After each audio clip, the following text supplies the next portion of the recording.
the most hollow experience of your life. Both times, standing on the Olympic podium, you stood there for about 5 seconds, you're like, oh, this is pretty cool. And then you go, oh. The baseline is designed to create an emotional response. I've seen things you won't believe. More human than human.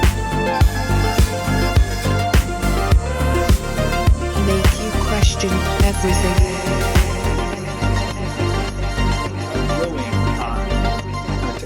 What is it about those two things which seem quite disparate things, but they've somehow triggered your very sense of being and identity? And in one, you know, you've performed one of the best rowers probably in the world, of which you can share a little bit about that. And now you've been triggered in this other space. Why is it those two things that you found so compelling? You know, for me, like, what was it about rowing? You know, I was super lucky on timing. I think timing is critical to like everyone's life, right? You know, luck is timing. Luck is, you know, you being aware to opportunity as it passes you by. And I was super lucky in rowing that when I started my rowing journey at school, it was like that year was the 1996 Olympics, and Redgrave and Pinsent won the gold medal in Atlanta, and they won the only gold medal for Great Britain at the Atlanta Games.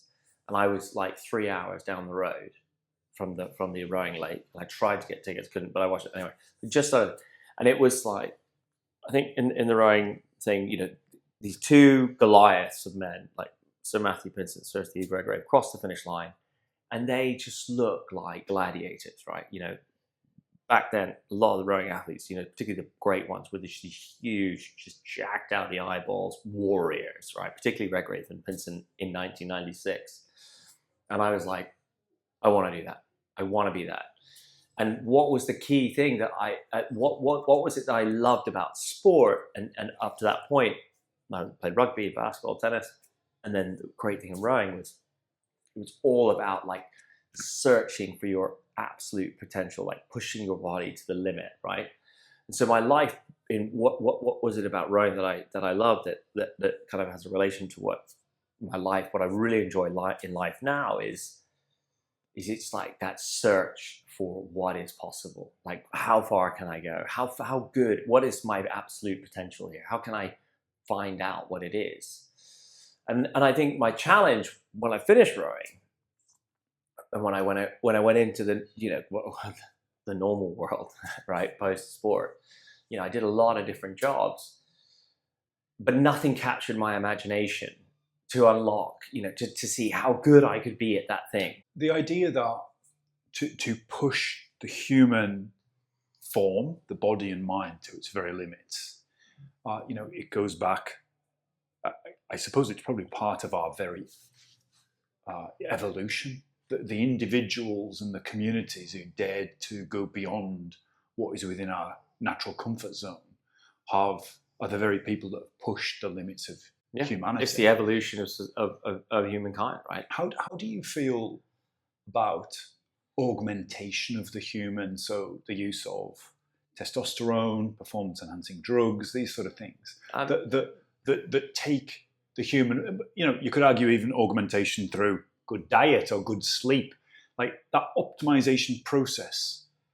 Where do you sit on augmentation that goes beyond what would naturally exist within the human? I'm a purist. I'm a purist, right? If you're augmenting, and I think you can use what's natural, you know, what's natural, and I think that's healthy to improve your potential capacity to its best. But I think once you start getting into the realms of stuff that's, you know, beyond natural, you know, and is, you know, like, let's say doping or anything like that, you know, the negative impacts are so clear, right? You know, all you got to do is look at some photos of like some of the East German athletes from the 70s. You know, when they were athletes, they looked like Superman or, you know, or Superwoman, or maybe combined. And then, you know, and then them now, right? Or they're dead, right? They've all had heart attacks at the age of 55 or 50, or a lot of suicide, actually. I think if you're up for it, if you want it, do it. I think great. You know, if that's your game, if that's your bag, go for it. See what you can do, right? I think there's nothing wrong with if that's what you want to do, but don't stand in the same arena as someone who's going to do it from a purist perspective. And the only thing I'll add to that is my experience of anything that has to do with augmentation, you know, and it comes down to just normal lifestyle, right? Like, let's say augmentation is like, you know, numbing feeling, you know, or trying to get a high, you know, and my experience of that in my life has been super negative. So now I would be as far away against it as possible. Whereas the search for the purity of what the actual body can do within itself, which is what we're basically here for, right? We were designed, or, you know, we developed as biologically to be what we are. One of the parallels I want to draw is within, as we're seeing the emergence of generative AI as a tool for human use, I see it very much as an intellectual augmentation of the human. Yeah. So as opposed to you know, really being thoughtful and writing a piece of creative content, there's a hack, there's a shortcut that we can use, ChatGPT, we can use Google Gemini to generate something that's very compelling, very quickly, without the need to actually exercise our own intelligence muscle. Yeah. And whilst that gives us this short-term dopamine hit, we achieve something that maybe traditionally would have took 3 or 4 days to do, we can achieve in 10, 20 seconds using this intellectual augmentation tool. We're at the very early stages of using these tools. And there is a concern I have is, what's the long-term impact on human intellect if we start to use augmentation to fulfill these tasks? You know, I draw some parallels with, you know, the leveraging of performance-enhancing pharmaceuticals to kind of boost that short-term capability. But then I think, as you actually said, you look at long-tail effect on the physical body of kind of consuming so much energy and focus within a short time. It doesn't seem to look good. Augmentation can come in 2 ways, right? If you look at it in sport, augmentation can come through chemical enhancement of the, you know, the biological makeup of your system, right? To make bigger muscles, or to be more explosive, or have greater endurance, or often just train harder, right? Work harder, train harder. I mean, if you look at EPO, use of EPO in cycling, or even in any sports, right? It wasn't that it made them better on race day. All it enabled them to do was to train more, train harder, right? So maybe what you know, so that's one way to look at from the chemical side. And then if you draw the comparison to AI as on the same thing, right? Brilliant. You know, AI is brilliant, right? I was one of the first users of Bard GPT, right, when it first came out, Which is the Google one, which is now Gemini, right? I'm super dyslexic. I have ADHD. I can't sit still for more than like 5 seconds, you know, and I've got to write a business plan for my coaching business 3 years ago, right? The idea of sitting down and writing something like that was like, you know, my worst nightmare. And then I go, write, you know, a business plan for executive coaching business. Bang, 5 seconds, right? That's something I can then send off to apply for funding from, you know, British Bank or whatever. But then on the same hand, right, AI, so that enables me access to things I now can do a task I couldn't do before. So for me, who's limited by ADHD and dyslexia, right, I now can achieve these things. My son, super dyslexic, right? All my children are super dyslexic. They're now going to be able to do things which would have been so daunting, right, to someone who can barely, you know, write a sentence. But that doesn't mean that they're not super clever, you know, super creative people. It's just that the constraints of their condition are blocked. Now AI can open that up, so they don't have to do things they're really bad at. Brilliant. But when you talk about, you know, like if you draw a comparison to EPO, right, in augmentation, makes the athlete better, performs better, Lance Armstrong, whatever you want to call it. Yeah. All they did was work harder. So what do? AI writes the business plan, but now I got to work harder. Because, do you see that? I've got to increase. I do. So the speed at which we can achieve things, what does that mean? It actually means which is to do more things. And actually, if we have to do more and more and more, I think we're only designed and created to have so much capacity as individuals for information dissemination.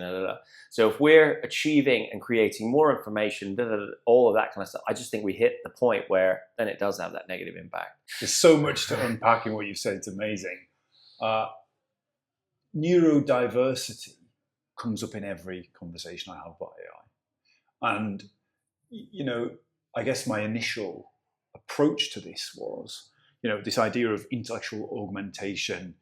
Do we lose something in our natural ability to think and create content? However, you and others have put forward a hypothesis that the elements of neurodiversity now, where the ability to form language and the ability to think, which are two kind of separate things, people with great thinking capabilities but with not so good language capabilities, I think we would probably agree, have probably suffered in some ways. Huge. They've suffered in work, maybe in personal relationships, struggling with difficult conversations with family or partners, maybe complex social engagements with their children or friends or school teachers.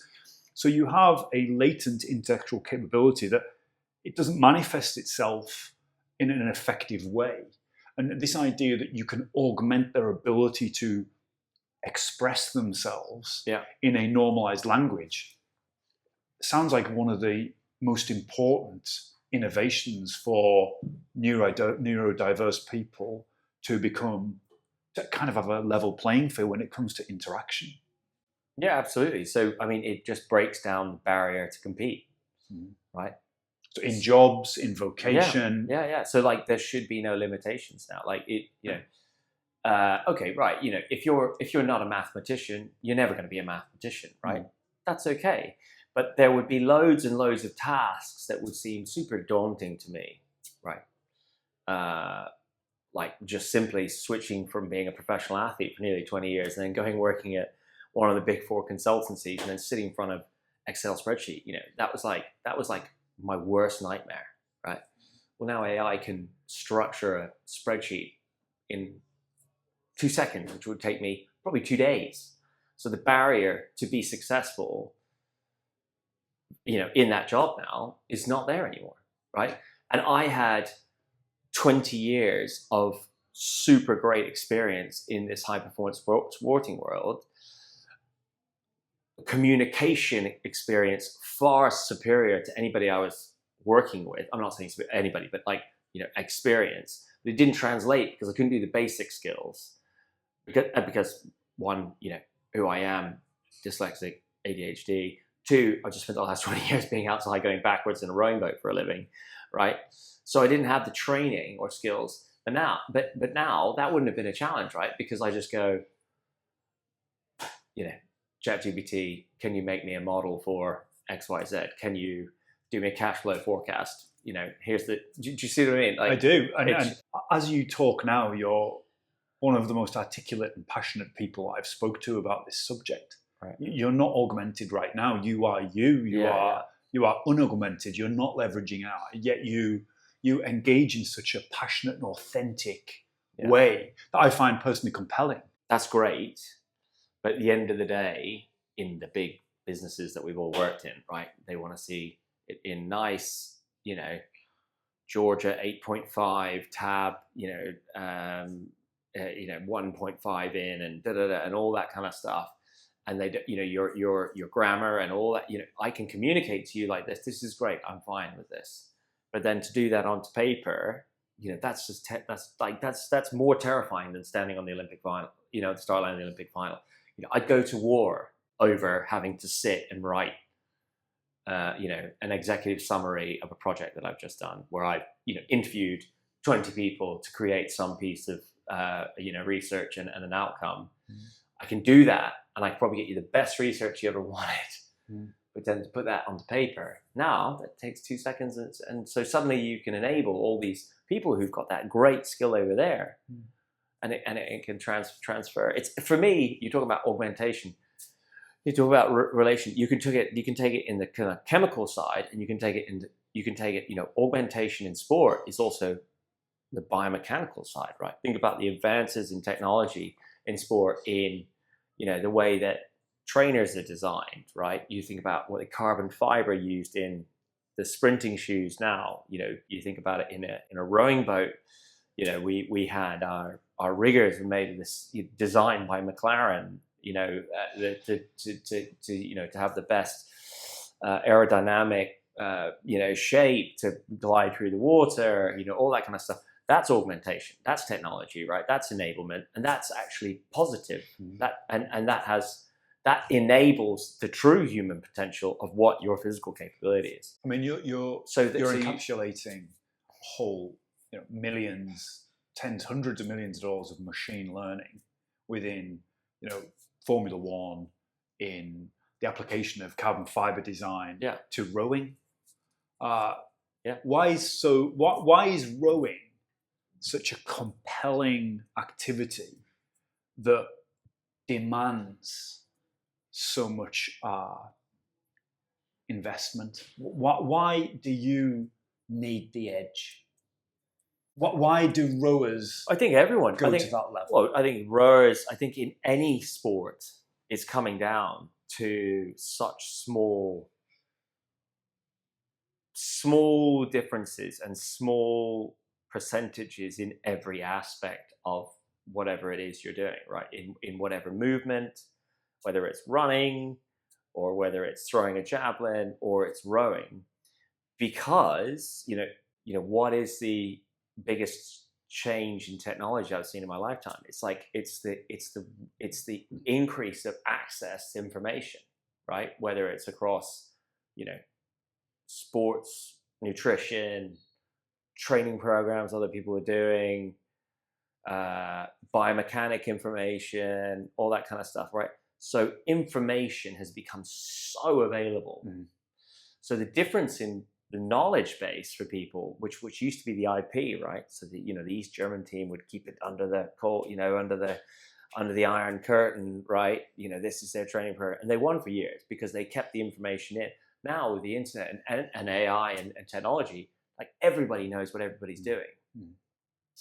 So when you say like, why is it so important? It's like, actually now the margins between winning and losing are so much smaller across a broader field, because the information's there. So it's up to the individuals now. All the information you need is pretty much out there now. We're still discovering so much more, right? But we're discovering it right on the edge. And that's exciting. That's the exciting piece. This motion that you're talking about, which is essentially the access to information. Access. It's all about access. And democratization of that access. So it's no longer behind a disintermediation. Right. There's nobody controlling access to it. It's out there, so you access it, which essentially is one of the enabling factors for artificial intelligence and its application, because essentially it needs to be trained on information. So that sports information, that history of information, can train these AIs to then make decisions and guide. So we're in a iterative progress. How far can we go? How much faster can we get? Are we going to keep winning gold medals, world records every year? How far can the human go with this level of information and engineering precision? I think when you ask anybody the question of where is the limit, I think the best answer is we don't know what we don't know, right? We don't know. We don't know what the limit is. Why should there be a limit, right? I mean, the human, let's say, talk about cycling, right? They say the holy grail is like 7 watts per kilo, right? And you got, what's the name? The guy, Pogba, the guy that's... Pogacar. Right, and he's like, he must be doping, he's jamming out these amazing watts all the time, Well, 7 watts per kilo was the standard. Currently, I'm rowing again, right? I've had a long period of time. 12 years ago, I crossed the finish line in London, one of the most amazing Olympic Games, absolutely brilliant experience. Could you just quickly go through some of your peak achievement? So I won a bronze medal in London. I finished and retired after the London Olympics in 2012. I got a silver medal in Beijing, both in the 8 at the Beijing Olympics. In 2004, I was meant to go to the Olympics in the Cox's 4 with Sir Matthew Pinsent, James Cracknell, and a guy called Steve Williams, who won. I won the World Championships 4 times, and I've got 6 or 7 World Championship medals. I've got 27 World Cup medals. So I know what I'm doing when it comes to rowing. But I took many years out, and the whole purpose of the relation to this question is you asked me what was the limit, right? So 4.5 months ago, the person that you see now here, right, was 27 kilos heavier than what you see right now. So I changed my lifestyle, right? Whether it came to nutrition, I started doing exercise, but to enjoyment, all that kind of stuff.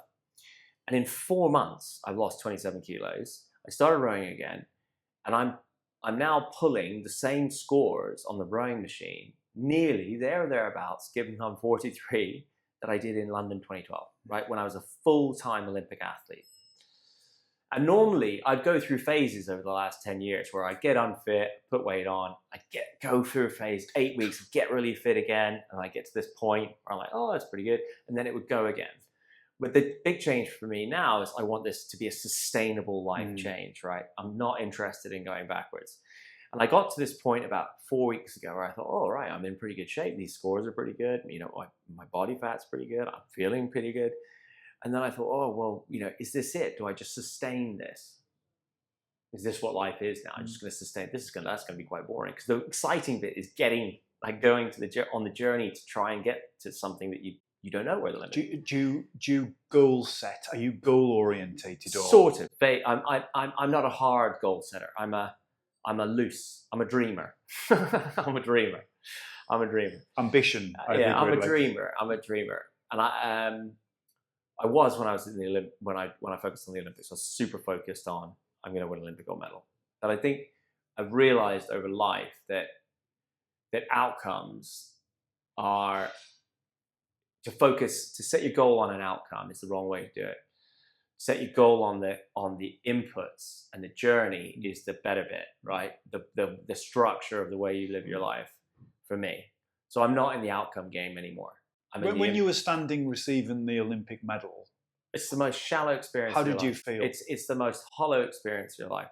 Both times, standing on the Olympic podium, you stood there for about 5 seconds. You're like, oh, this is pretty cool. And then you go, oh, it's over. What do I do next? Right. So is the Olympic medal a terminal? Is it an end point that it's a? Yeah, it is. I've personally found, not in excellence in sport, but in business, I got to a point where I rejected goal orientation, because when you set a goal, you can either achieve it or you don't achieve it. And what I found was that by setting goals that you don't achieve, it's just kind of bad for your mental health, bad for your feeling of self-worth, bad for self-esteem. If you set goals that you do achieve, your perception of what would happen when you achieve that goal is rarely reality. And when you achieve the goal and what you expect to happen doesn't happen, it ends up being unfulfilling again. So I myself try to focus, maybe this is a function of our ages, function on sustainable behaviors over time. Absolutely. And somehow finding joy within that motion. Yeah. As opposed to saying, but then, and the other complexity I do find is that as I've got older and gone through personal trauma and various things and having young kids, you kind of try to practice this mindfulness, which is finding joy in the moment and finding comfort and peace within any context. However, I have found that the negative point of mindfulness comes, you don't have this, you lose the urgency. Now, when I speak to you, not only have you achieved, on the world stage and won, you're now getting into this motion of sustainable behavior, but you still have this urgency, which I really like. So how do you hold the mindfulness and consistent behavior over time, yet driven by some still need to push the boundaries? Some of it, I think I've always been like this a little bit. I think there is Before sport, or was it 20 years before that I shaped think you? as a kid, I've always been like all or nothing. Like see how far I can go with anything, right? Most on the positive side of my life choices, and also on the negative, right? Like let's see how far we can go with this, and that's not always, but that's just an inbuilt thing. Now where that comes from, I don't know. But you talk about, so for me, you talk about sustainable practices. For me, the way I look at it, you asked me the question of or limits. I'm asking myself the question. I used to have a limit. Okay, I've got to that point. It's pretty good. That's the limit. And then the recoil back would be, not so great because you're bored or whatever. Now it's like, just where can I go? What is possible? And then the other thing is, it's not setting a target. It's going, well, just how far can we go? It's thinking about how far can I go today? And I'll worry about tomorrow. You've made a profound statement, which is at 43 years old, you're operating at a power and performance output at an equivalent level that you did 20 years ago when you were winning Olympic medals. Yeah. How have you possibly achieved that? I think it's one you get older, you get wiser. I've cut out all the negatives in my life. I made a conscious choice to eradicate all negative inputs. I've also cut out all negative people in my life. If you're not contributing in a positive way, that's okay for you. I just don't need to be around it. Right? So I surround myself with people that will positively create. And I'm not saying you have to be a positive person to me. It's just like, you can get into the trap of hanging out with people who are negative about life and they're great friends and it's just your self-pity life and da-da-da. And you know what? That's a nice place to be because, we're all complaining about the world and we're all, but you're nothing, achieving nothing. And so and I also stop worrying about what other people think. I'm just doing what I enjoy, right?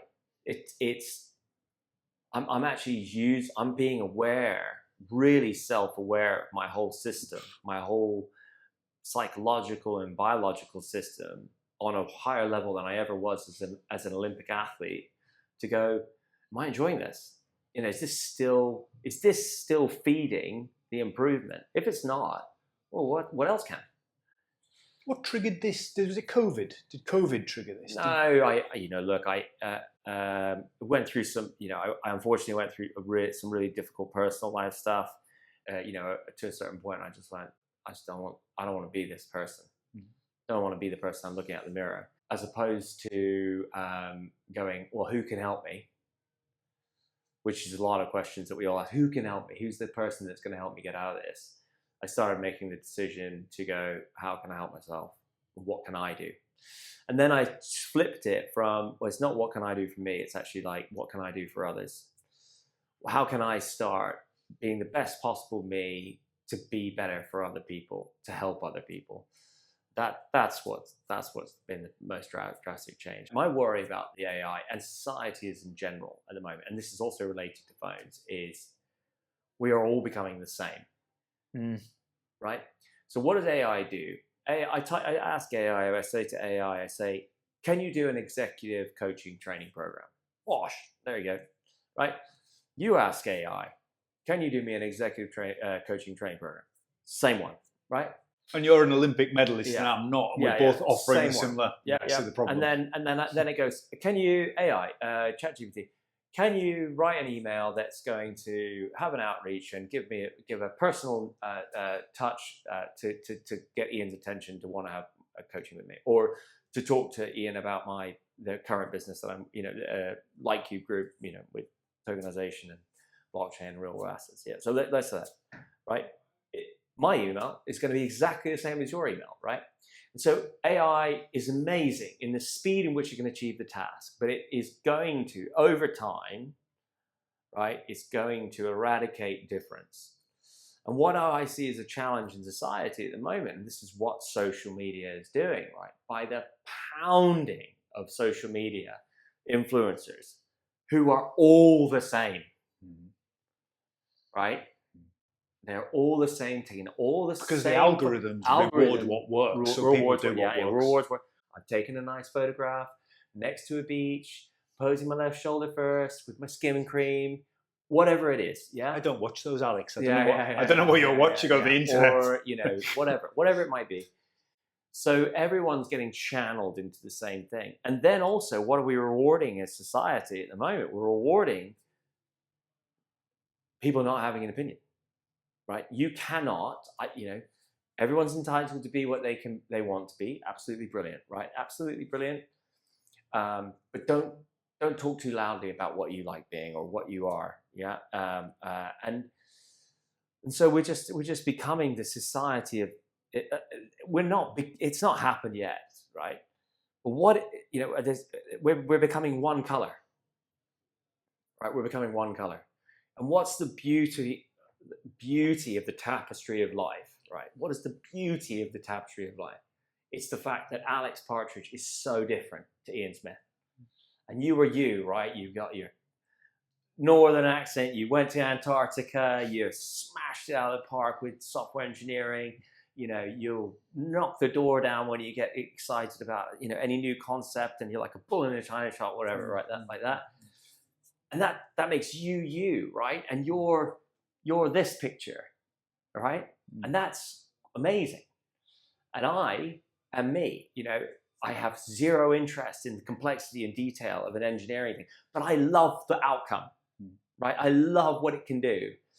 And I'll get so excited, and I will tell everyone about your idea, and I will get everyone there, and that's great. And I'm that picture over there, right? And that's what makes life beautiful, all the different pictures. But AI, and you talk about phones and social media and the algorithms that it's just driving everyone to the same thing. So I think,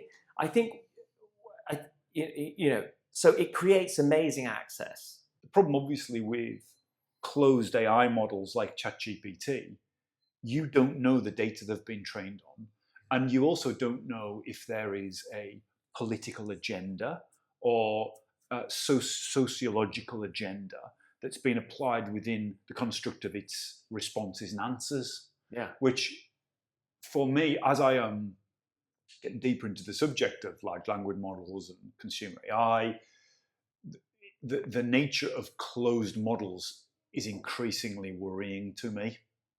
It's the rate of interest that people have in AI is increased, right? It used to be just like super intelligent computer scientists, right, who were focused on neural networks and, but now access to AI has created access that this can be accessed to everybody.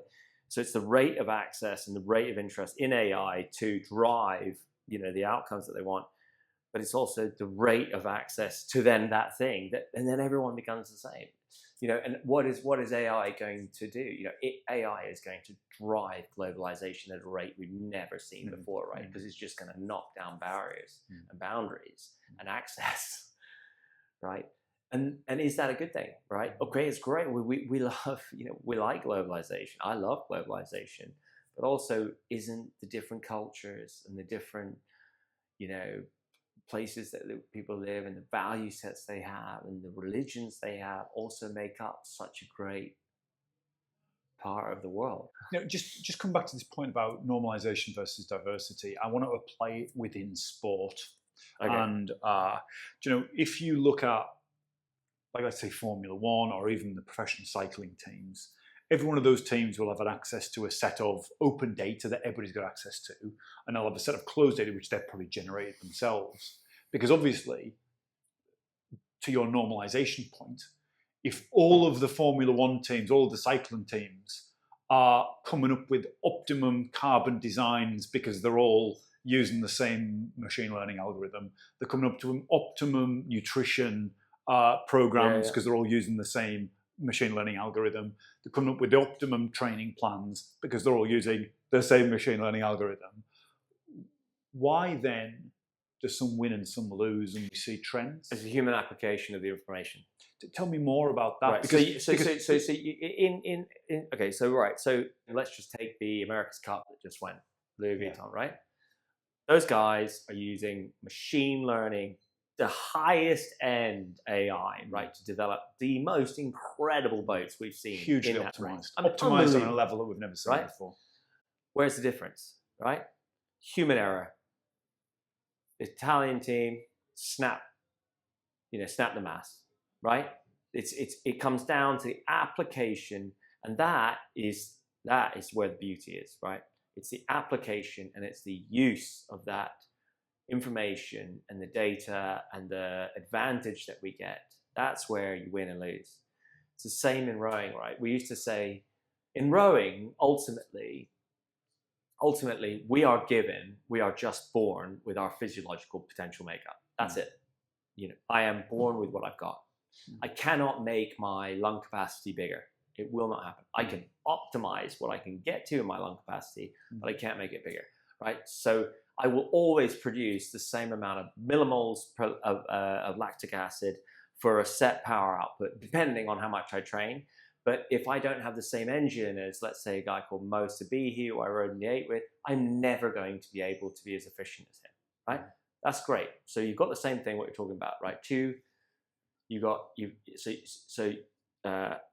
But why can I be? I'm not saying I'm better than Mo Sabihi. He was unbelievable. He's an Olympic gold medalist and 2-time bronze medalist. But when I was training against him, he should have beaten me every day of the week, right? But I beat him because it was the application of the knowledge that I had, right? And how much I was prepared to push to my potential, which was driven by self-motivation and my ability and my capacity to cope with the pain that would take, right? Versus what he was. And he was younger, right? So it's my wisdom and my amassed knowledge over 6+ years more rowing than he had at that time, right? So that is where the difference is made in sport, right? It's the application of the execution, right? Because we are emotional beings, right? And in high performance sport, one of the biggest keys to achieve success in sport, and actually in anything we do in life, right, is to be emotionally balanced so that we execute how we planned it. What is emotion? How does emotion exist within machines? Like what? So if what you're saying is if the human physiological genetic makeup, nutritional balance is there, and on any given day, the absolute optimum outcome is differentiated due to emotional state. You need to help me understand this. I think this is probably a myth, but it's the one of, people can find unbelievable inhuman strength if faced with a highly emotive adversarial situation. I think the one I heard was, I think it could have been in the US, the mother with the child under the car. Yes. So whether this is an urban legend, because obviously you independently have heard this with me, we have somebody with a limited physical ability, all of the genetic capability, and there's no way under normal emotional circumstances that vehicle would be lifted. But under a scenario of extreme pressure, which I assume adrenaline plays a part, hormonal change, some form of absolute need and desperation, fight or flight, the human form can channel something that creates an inhuman output. But the other one of performing on a Sunday morning in November on a cold Thames, I'm trying to say that's the skill. So how do you, first of all, do you believe that emotional state can change fundamentally physical outcome? 100%. And B, how do you manufacture that without the saber-toothed tiger jumping out from behind you? You can manufacture it, right? You can manufacture it hormonal response by we've shown it. There are papers on sports scientists have written on physiological response to increase in testosterone through the beats per minute a music is played at. This is where it's still exciting, right? The difference is going to be the margins of winning and losing are going to be smaller, right? But then it really does come down. It's going to come down more and more to that individual psychological makeup to access that thing that's going to tap in to the absolute human potential, right? But that's different for every sport, right? So some sports like weightlifting, right? You want that response that's going to lift the car off, right? But in rowing is an act of applied absolute aggression, but in the most controlled, efficient, biomechanical movement manner, right? There is a technical efficiency that if you don't meet, right, and you can't do that if you're like acting like a mother who's throwing a car off the thing, because that is just pure rage and and also you have to do that with, in my case, at the Olympics, 8 other people in Amazing. Perfect synchrony, right? But you want to get yourself in the emotional state that you are accessing your absolute potential to deliver that. So to get there, there's lots of things that you can do. Like your pre-race routine is hugely part of it. The pre-race talk that the coach gives you. The changing room thing. When you're in the change room, the eye of the tiger speech, and I don't know, any given Sunday, the inches we have, or Al Pacino. Al Pacino. My skill was built over 20 plus years of rowing. That for me, to get the absolute best out of myself in any race, I knew that there was a very fine balance, right? So listening to, I'll burst into tears if I listen to it now. Two soundtracks, two songs. So Gladiator, when he's walking through the fields and his hands rubbing, that. Yeah, I can feel that. And then Last of the Mohicans, it's called Last Kiss. I used to listen to that before. And it's like, I honestly, I could tear my rowing vest off before. So I had to, and some people would be listening to, I don't know, super heavy rap music or heavy metal, whatever was right for them to get the emotional stimulus response. But you have to be super careful, because if it goes over the edge, then you're being crazed animal. You're not executing, right? So this is the thing. When you say to me, how is it? It's the ability to execute on the information that you're given that will execute perfectly. And that skill, that's a human skill, right? So the Formula One drivers, the margin between winning and losing in Formula One is minuscule now, right? There's, no one's winning by miles anymore, but it's because they are executing perfectly, perfect execution of the way that you train. Because the training environment is, anybody can win in the training environment. And that's what you do as an athlete when you're training towards the Olympic Games and all that kind of stuff, is you are executing on a daily basis so that you know exactly how to execute on the day of the Olympic final, right? Do the intensity that I feel right now is not probably as you were getting into the boat, but you've still got it, Alex. You've still got it. Do you think there's an opportunity for machine learning and AI to support athletes when they come back from events, or come back from I think there's that emotional rebalancing, shall we say? Is there an opportunity? I've always thought and I've always had the idea that there is a way to use AI and all the data that we can now get from smartwatches, the heart rate, the very heart rate variability, sleep quality, all that kind of stuff, and then some of the data which is like more based on feel, perceived shape, perceived feeling, to use AI to create that data, to pull all that data together to give you the best suggested way to face your day, like to do what you needed to do that day. To use Whoop. Yes, but that ultimately that's not going to help my transition. That's just going to tell me how I am. So right? What do you do based on that? So what do you do?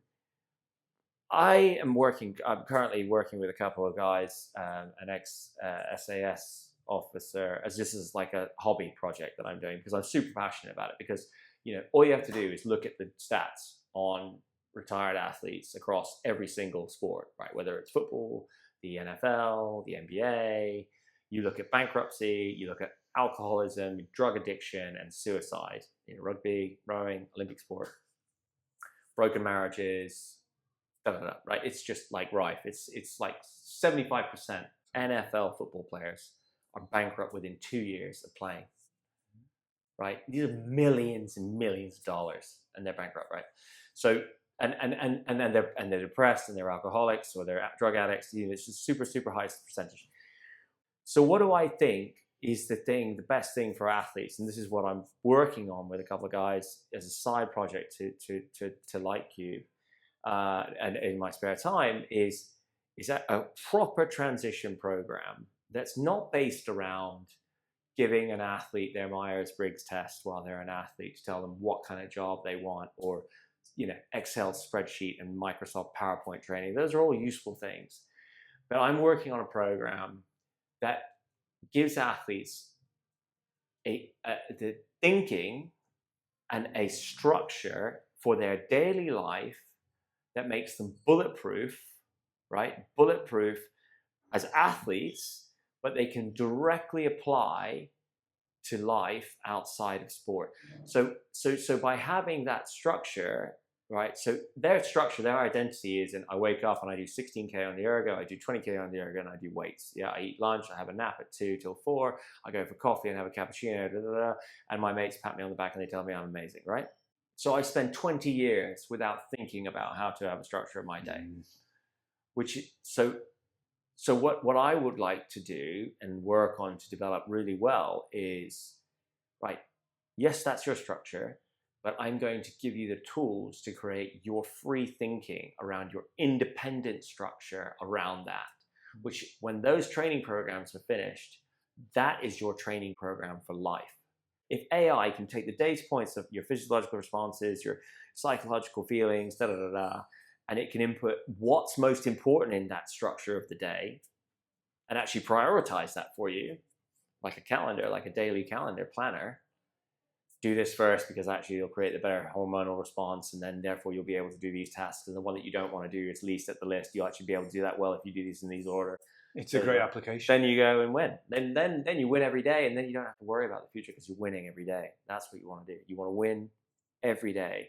Don't worry about tomorrow, win today. As somebody who's been the very pinnacle of human performance, who has openly adopted AI tools to support with adjusting language for neurodiversity, as somebody who still has a profound hunger and discipline to achieve and push yourself physically and mentally.